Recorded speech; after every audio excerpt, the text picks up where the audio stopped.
Di dataran Cina saat ini, kurang lebih ada sekitar 1,5 juta orang itu merupakan darah daging atau anak keturunan dari Genghis Khan. Paling sering tuh dia mengambil istri dari raja-raja dan putri raja-raja tersebut. Dan biasanya, istri raja dan putri raja itu dia anu-anu berbarengan. Yo geng! Tekan tombol subscribe geng. Hey yo J geng, what's good? Welcome back to Kamar Jerry.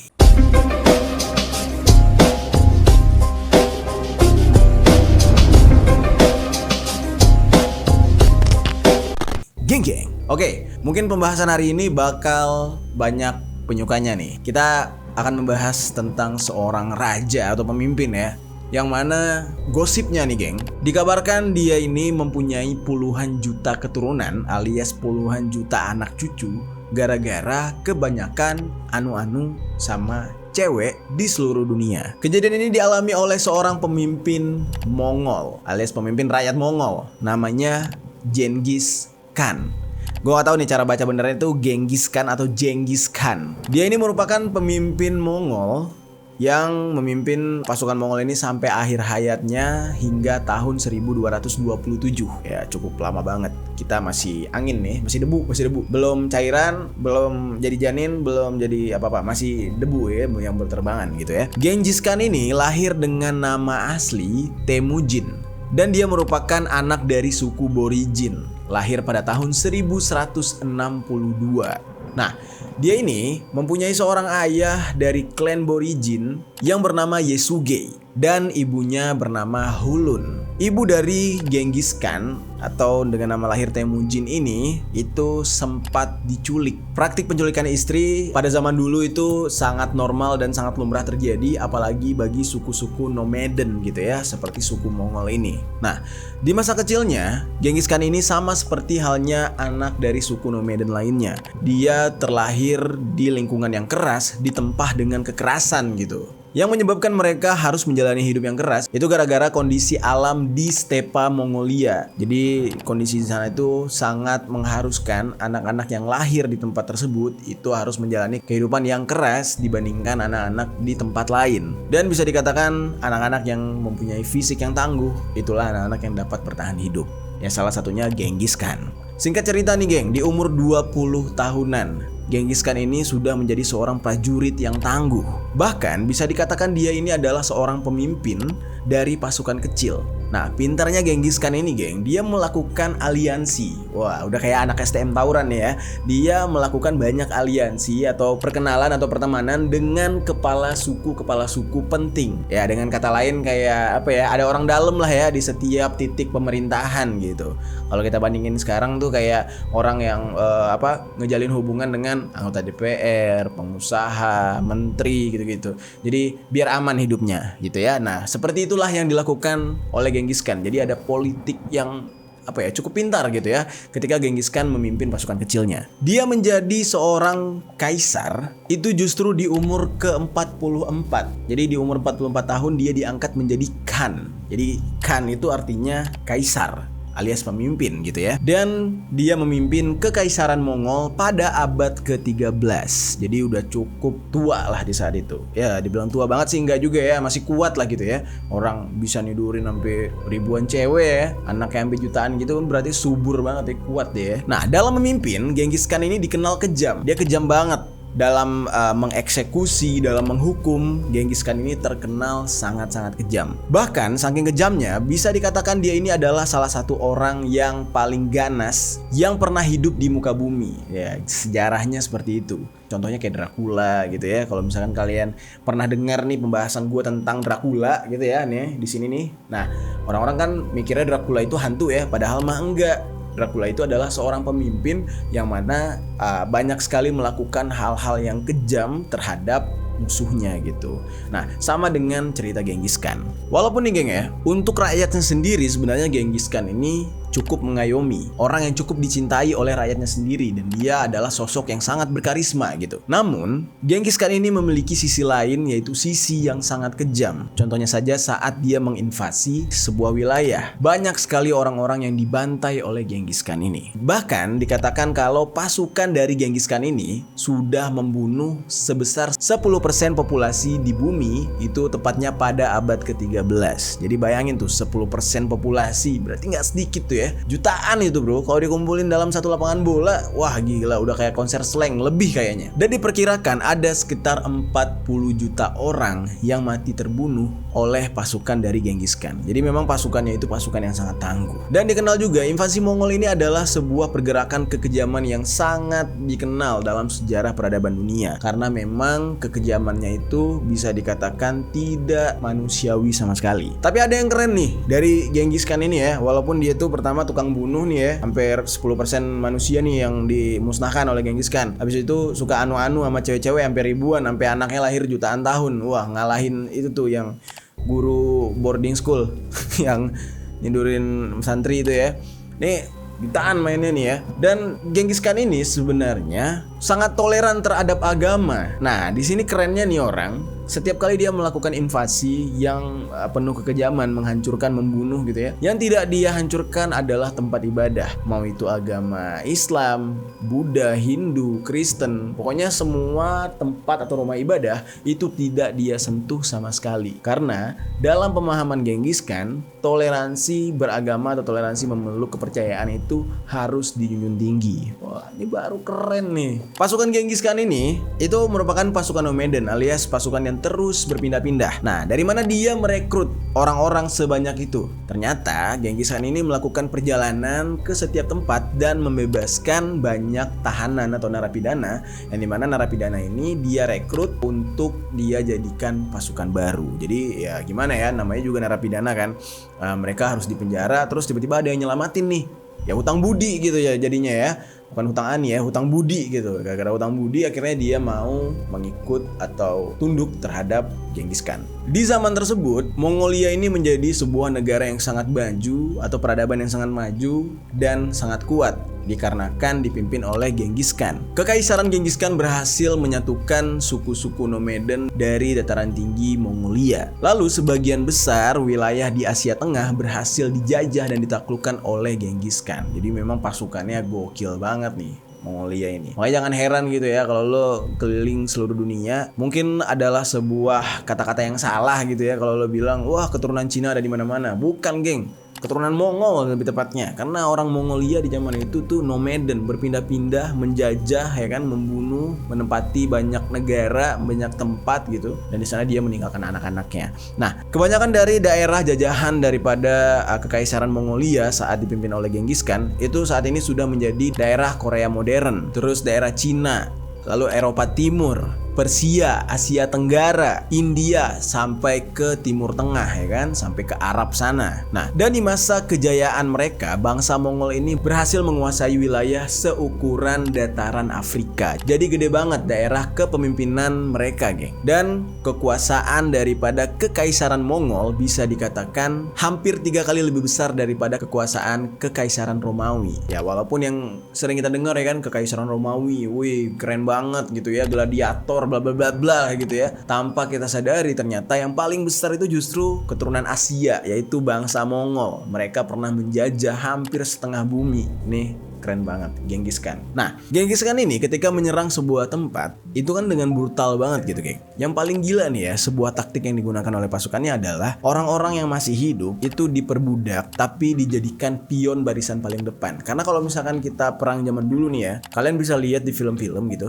orang paling depan itu akan menerima hujanan panah. Nah, mungkin kalau di film terlihatnya itu yang menerima hujanan panah adalah pasukan yang maju di depan. Padahal yang maju di depan itu bukan pasukan, tapi melainkan itu adalah tumbal yang berasal dari orang-orang yang berhasil ditaklukkan di pasukan-pasukan sebelumnya. Jadi diperbudak lah itu ya. Jadi disuruh maju dulu, dipanah, pada mati. Nah, yang di sana lagi siap-siap, baru anggota intinya atau petarung pasukan sebenarnya maju. Nah, taktik dari Genghis Khan itu seperti itu. Nah, sekarang kita masuk nih di bagian yang paling kalian suka nih, terutama cowok-cowok bocil-bocil emot batu nih ya yang udah ngumpul nih ya. Genghis Khan selain melakukan invasi lalu membunuh semua musuh-musuhnya nih ya, ada sebuah ritual unik ketika dia menjajah sebuah tempat. Mereka tuh memang kejam dalam melakukan pembunuhan. Dan trik yang mereka lakukan itu adalah dengan cara tidak pernah mandi. Dan juga bentuk fisik mereka tuh yang gak enak dilihat gitu ya. Walaupun mungkin dalam bayangan kalian, wis bangsa Mongol nih, sipit, putih gitu ya. Kagak, mereka tuh jorok banget, tidak mandi. Dan yang mereka andalkan adalah bau busuk dan keburukan fisik mereka agar para lawan itu menjadi risih. Nah, bagian yang paling sering mereka lakukan adalah membantai semua musuh pria dan membiarkan yang wanita. Dan semua tawanan wanita ini dijadikan wanita aham-aham untuk mereka. Jadi perbudakan anu-anu lah gitu ya. Gue gak bisa nyebutin, ntar ya kena inilah ditegur sama mbah YouTube ya. Oke, nah kalian bayangin nih ya, dalam melakukan atau melaksanakan pertempuran, mereka menggunakan bau busuk dari badan mereka karena mereka jarang mandi. Tapi mereka memisahkan banyak wanita-wanita untuk mereka anu-anu. Lu bayangin gak tuh? Lebih sakit jadi cowoknya apa jadi ceweknya nih? Di anu-anu tiap hari, tapi di anu-anu sama cowok-cowok yang bau busuk badannya dan waduh perawakannya serem-serem gitu. Apa nggak mending mati gitu ya? Tapi nggak tahu deh, kayak gue nggak tahu, kan gue nggak hidup di zaman itu. Dan ketika mereka memisahkan para wanita-wanita ini untuk dijadikan bahan wanita aham-aham gitu ya. Para wanita yang fisiknya cantik gitu ya, bahenol kayak angka 8 gitu bentuk badannya, itu dipisahkan dan diberikan khusus untuk Genghis Khan. Ya nggak tahu sih buat apaan gitu ya, mungkin ya disuruh ini kali ya, suruh ngisi ini teka-teki silang kali ya di dalam kamar Genghis Khan. Kita nggak tahu, yang jelas cewek-cewek cantik ini dioper ke dalam kamar Genghis Khan. Dikarenakan pasukan dari Genghis Khan ini selalu memenangkan perang, akibatnya ada sekitar ribuan wanita yang berhasil mereka ambil, dan ada ribuan wanita juga yang mereka berikan kepada Genghis Khan untuk ngisi teka-teki silang. Untuk di anu-anu lah yang jelasnya. Jadi lu bayangin aja di zaman itu belum ada sutra durex gitu ya. Jadi Genghis Khan main hajar-hajar aja gitu ya. Akhirnya ya belendung gitu, dijadiin gitu. Mungkin bagi kalian akan mengatakan, dongeng nih, mana mungkin gitu kan? Gak mungkin lah, emang Genghis Khan siapa kuat amat, terus udah pakai 1000 cewek, emang kagak kena penyakit apa gitu ya. Nah, hal ini terbukti dari sebuah penelitian. Dan penelitian ini mulai terdeteksi pada tahun 2003 nih geng, dimana dilakukan sebuah penelitian genetika di daerah Mongol dan daerah Cina. Dan di saat itulah ketahuan kalau banyak sekali genetik keturunan dari Genghis Khan.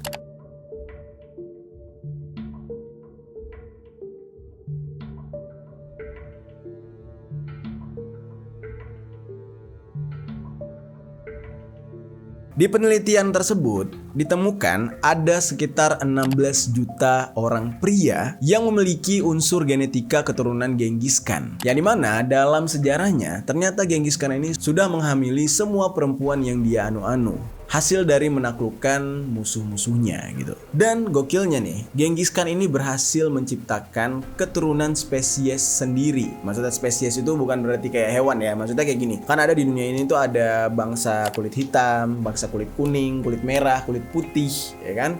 Genghis Khan ini berhasil menciptakan keturunannya sendiri, dan kita tahu kalau ini adalah keturunan Mongol. Dan Genghis Khan ini tidak kesulitan dalam mendapatkan wanita-wanita yang ingin dia anu-anuin, geng. Setiap kali dia menaklukkan sebuah wilayah, sudah pasti dia akan mengambil satu wanita. Dan ciri khas yang paling dia suka itu adalah wanita yang berhidung kecil dan body proporsional serta berambut panjang. Dan yang paling dia suka lagi nih geng ya, wanita yang memiliki suara indah. Nah, lu udah tahu lah ya tujuannya buat apa ya.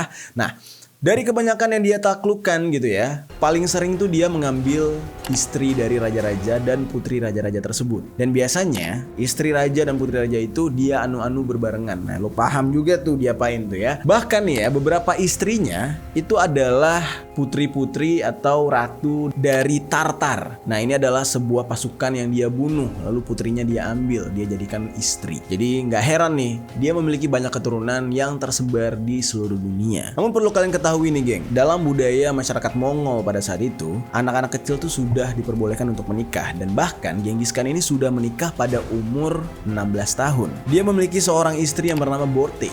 Borte ini bersama Genghis Khan sudah memiliki sekitar 4 orang putra, dan putrinya tuh nggak terhitung lah berapa gitu ya. Berarti banyak anak cewek gitu. Namun yang membuat dia ini banyak banget keturunannya adalah dia memiliki lebih dari 500 selir. Dia bukan istri aja, ada 500 orang. Di dataran Cina saat ini kurang lebih ada sekitar 1,5 juta orang itu merupakan darah daging atau anak keturunan dari Genghis Khan. Dan para keturunan Genghis Khan ini tinggal di bagian Cina Utara. Sebuah penelitian dilakukan lagi nih terhadap 5.000 orang pria yang tinggal di kawasan Asia. Sebanyak 38,7% itu merupakan keturunan dari Genghis Khan yang ditandai dengan adanya kromosom Y atau kromosom Y. Nah, itu merupakan pertanda kalau orang-orang tersebut adalah keturunan dari Genghis Khan. Yang paling jelas nih geng ya, bukan di Cina, tapi di Afghanistan. Ada sebuah suku, yang mana suku ini merupakan keturunan langsung dari Genghis Khan. Suku ini bernama suku Hazara. Namun sayangnya nih ya, etnis Hazara ini mendapatkan perlakuan yang tidak menyenangkan. Padahal kalau kalian lihat ya, wajahnya cantik banget ya. Kayak campuran Cina Arab gitu geng.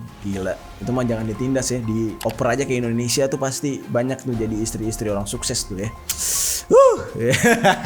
Nah, keturunan Mongolia atau keturunan Genghis Khan yang ada di Afghanistan ini berjumlah 9% dari total populasi yang ada di Afghanistan. Dan saking tertindasnya, mereka sengaja digeser atau ditempatkan di daerah dekat gunung. Bisa dikatakan ini merupakan wilayah yang sulit sekali untuk bertahan hidup di sana. Bahkan sampai saat sekarang ini, ketika Afghanistan sudah dikuasai oleh Taliban, mereka tetap belum mendapatkan keadilan. Jadi tetap dikucilkan mereka. Dan ini benar-benar berbanding terbalik dengan masa jayanya bangsa Mongolia karena dipimpin oleh Genghis Khan. Anak cucu Genghis Khan justru tertindas saat ini. Ternyata setelah diusut nih geng ya, kenapa kaum Hazara ini malah dikucilkan dan dipinggirkan? Itu gara-gara mereka menganut agama Islam tapi Syiah. Ya, Afghanistan menganut Sunni gitu ya. Jadi berseberangan. Sebenarnya yang disembah sama aja gitu ya, cuman mungkin pahamnya aja yang beda, tapi tetap aja bermusuhan. Namun memang kalau di agama Islam, Syiah ini kebanyakan dianggap melenceng atau tidak sesuai dengan ajaran agama Islam. Walaupun sebenarnya tidak semua bisa dianggap sesat. Bagaimanapun juga ada sebagian dari mereka yang masih mengimani Al-Quran. Yang menyedihkan lagi ya, ini etnis Hazara ini, keturunan Genghis Khan ini kan cantik-cantik banget ya. Tapi para kaum Taliban justru menganggap mereka ini non-Muslim. Padahal mereka Muslim, cuman bedanya mereka Syiah. Dan mereka dianggap kafir, halal darahnya untuk dibantai. Jadi banyak banget etnis Hazara, keturunan Genghis Khan ini dibantai sia-sia. Nah, jadi kalian bisa bayangkan ya, keturunan dari Genghis Khan ini sudah bisa membentuk sebuah etnis.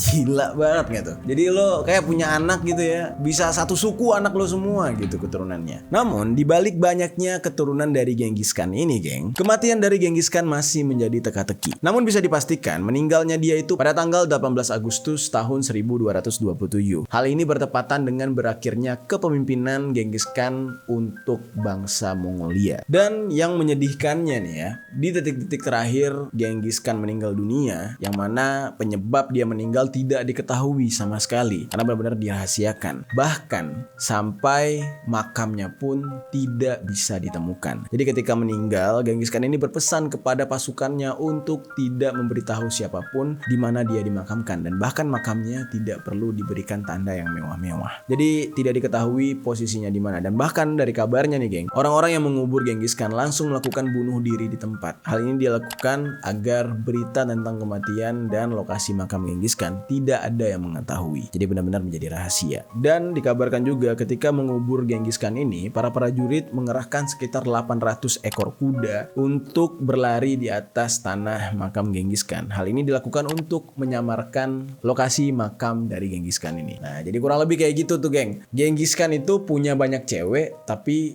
akhir hidupnya tuh nggak diketahui. Nah, mungkin dia malu kali ya, karena udah 1000 orang takutnya kena penyakit gitu kan. Tapi nggak tahu juga ya, orang zaman dulu mungkin punya obat sendiri gitu. Dan kabar yang beredar kenapa dia meninggal dunia tuh simpang siur. Ada yang dibilang jatuh dari kuda, ada yang bilang karena demam tinggi. ada yang bilang karena perang gitu ya. Banyak banget, berbagai macam hal. Ada juga yang bilang dia dibunuh oleh salah satu selirnya. Nah, itu dia tadi cerita tentang Genghis Khan. Sebenarnya belum lengkap, geng. Genghis Khan ini banyak sekali cerita yang bisa kita angkat. Salah satu contohnya adalah soal kekejaman dia dalam mengeksekusi, yang kabarnya dia sampai menuangkan timah panas ke dalam mata si lawannya. Nah, mungkin untuk next episode, kalau kalian suka dengan cerita Genghis Khan ini, kita akan lanjutkan ceritanya. Jadi tinggalkan komentar di bawah.